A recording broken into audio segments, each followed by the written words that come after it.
Hello guys. Ikaw ba guys kinakapos pag sa sahod mo guys? Tuwing sahod na lang, puro utang bayad na lang ka guys.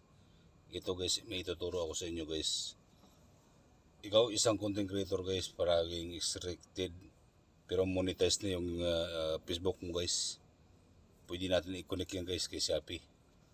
Tapusin mo lang ang video na to guys. At huwag kalimutan i-follow. At ilagay ko ang link dyan guys sa comment section guys. Mag-register ka dyan at i-connect ang Shopee affiliate mo guys para kumita ka guys kay Shopee guys. Sige, mag-start na tayo guys. Pinutin lang natin guys ang Facebook. Punta tayo sa Facebook natin guys, no? Punta tayo sa dashboard natin guys. Dashboard natin guys. Scroll lang natin yan guys. Nakita natin guys ang affiliate partnership guys, mga affiliate partnership. Pindutin lang natin yan guys. Ayan guys, nakikita yung product, no? Pero hindi ka pa nakakunik yun guys. Kailangan mo guys makunik yun guys. Kailangan mo na rin guys i-click ang link dyan guys para mag-register ka na guys sa link ko guys. Magsimula na tayo guys. Ayan na guys, tumuklas ng bagong produkto guys. Magbigay ng inspirasyon, tuloy-tuloy ang pag-share guys. Ipagpatuloy natin yan guys. Katagalog kasi yan guys. Ayan, payagan. Payagan yan guys. Ayan, malapit na. Ayan mga idol ha. Naglo-loading na yan guys. Ayan guys, i-continue mo na lang guys.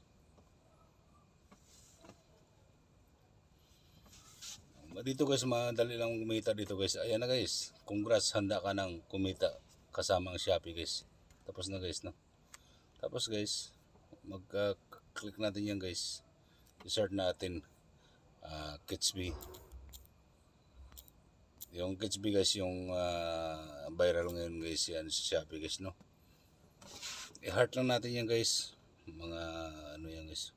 Yan 12% kasi yan guys. I-heart lang natin yan guys. Yan guys. Kasi pupunta yan guys sa favorite, no? Mga paborito guys yun, di ba? Ngayon guys, try mo guys mag-post ngayon guys. Mag-post tayo guys ng wala pa yan guys yan sa ano mo guys. Pwede mo rin yan guys search doon guys, no? Kaya napakaganda niyan guys ang binigay ni Meta guys ngayon ano guys, kahit hindi ka kumita sa pagka-content creator, mayroon ka pa rin pagkakitaan. Itong Kitsby guys, no? Yan guys, ilagay natin yan guys. Diba? Tapos lagyan na natin caption guys, no?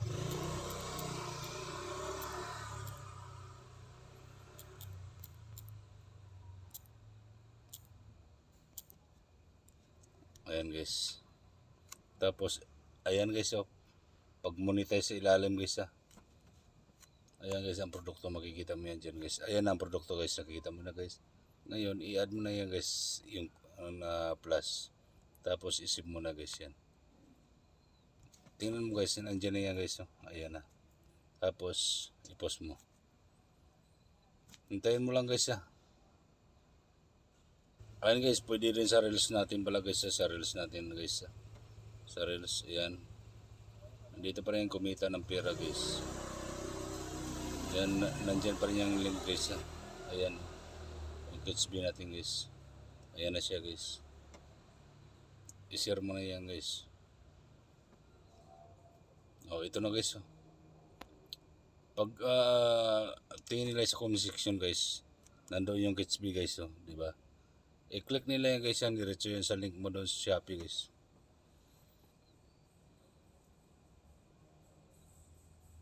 Ayan guys. Nakalink na guys sa Shopee. I-heart mo ngayon yan guys para naka-save rin yan guys. Ano pang hinintay nyo guys? Pagkalimutan yung video guys. Salamat guys sa gustong kumita guys. I-click lang ang link guys.